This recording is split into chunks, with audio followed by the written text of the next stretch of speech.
सहनावतु सहनो भुनक्तु सह वीर्यं करवावहे तेजस्विनावधीतमस्तु मा विद्विषावहे। ॐ शान्ति शान्ति शान्तिः।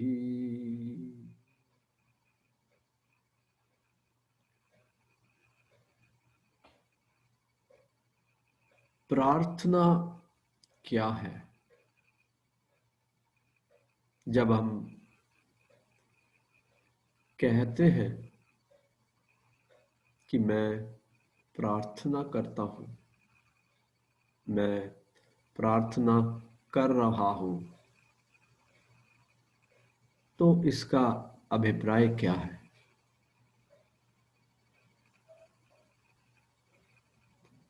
सरल भाषा में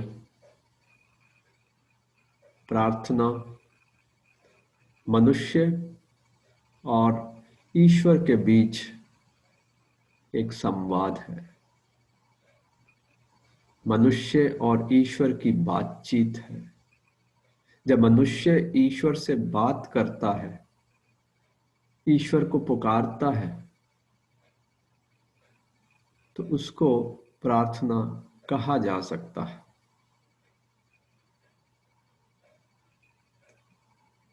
इससे जो परिस्थिति पैदा होती है, ऐसी परिभाषा से, तो हम सोचते हैं कि मनुष्य का अर्थ क्या है। मनुष्य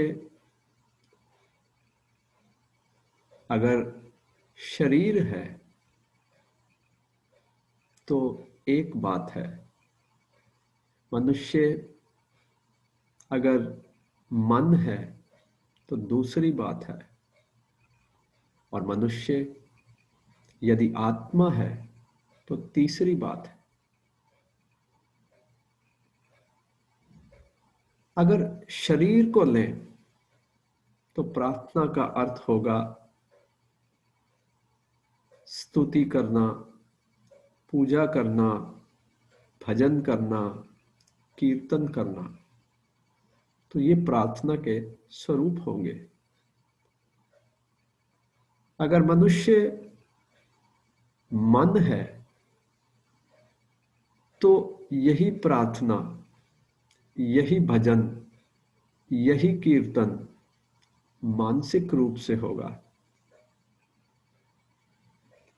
और अगर मनुष्य का अपने बारे में जो विचार है,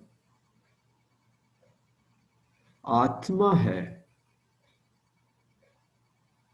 तो आत्मा का ज्ञान, आत्मा को बोध, आत्मा को अनुभूति कि वो ब्रह्म है,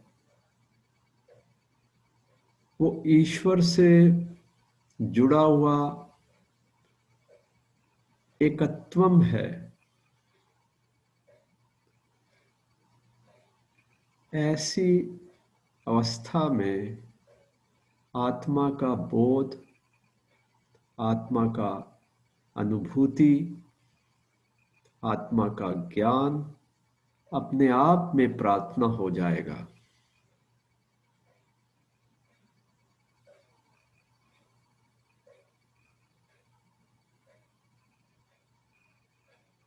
अब अगर पूरी स्थिति को हम चिंतन के लिए लें, आत्मा ज्ञानमय,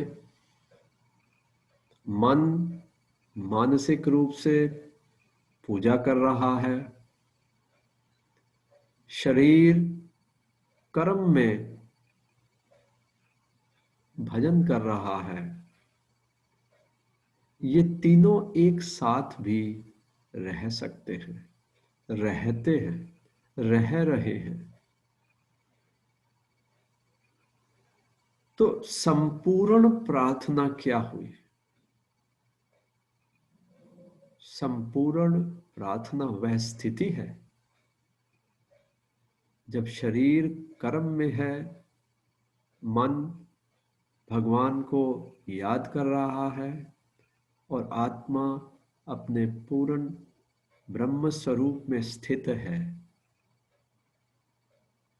ऐसा जीवन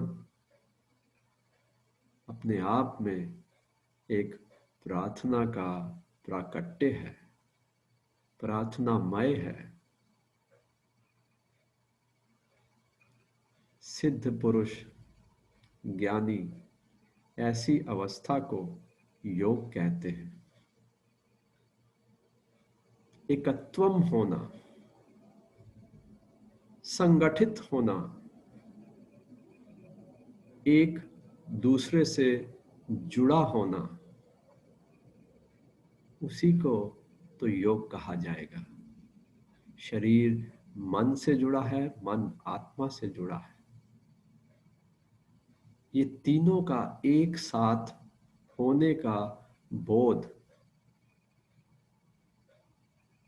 जीवन इन तीनों को ध्यान में रखते हुए जब चलता है तो वो योगमय हो जाता है।